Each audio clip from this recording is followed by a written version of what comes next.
नमस्कार, महाराष्ट्र लोक न्यूजमध्ये आपल्या सर्वांचे स्वागत। पाचोरा तालुक्यातील पिंपळगाव वरीश्वर येथील शेतकरी विठ्ठल पाटील यांच्या शेतातील शॉर्ट सर्किटमुळे ज्वारी जळून लाखोंचे नुकसान झाले।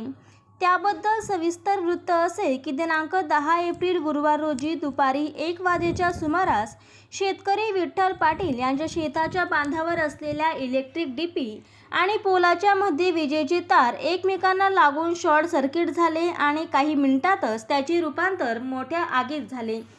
शेतकरी कमलबाई विठ्ठल पाटील यांच्या 1 हेक्टर 41 गुंठे शेतावर ज्वारी पिकाची कापणी केली होती।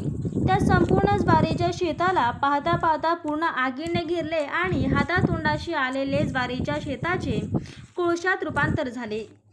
हे ज्वारीचे उत्पन्न जवळपास 60 ते 70 क्विंटल म्हणजे 2 लाखांच्या जवळपास होते। आधीच सोसायटी, बँक आणि कर्जाचा कचडा सापडलेला शेतकरी पुन्हा देशोधडीला लागला। सदर नुकसान हे महावितरणच्या हलगर्जीपणामुळे झाले असे शेतकऱ्याचे म्हणणे आहे। या आधीही असे प्रकार बऱ्याच वेळा झालेले होते।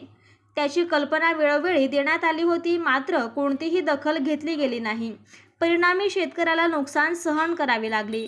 मात्र ह्यावेळी शेतकऱ्याजवळ इतर पर्याय नसल्याने महावितरण कंपनीने त्वरित कायद्यानुसार भरपाई द्यावी अशी मागणी परिसरातील शेतकरी देखील करत आहे।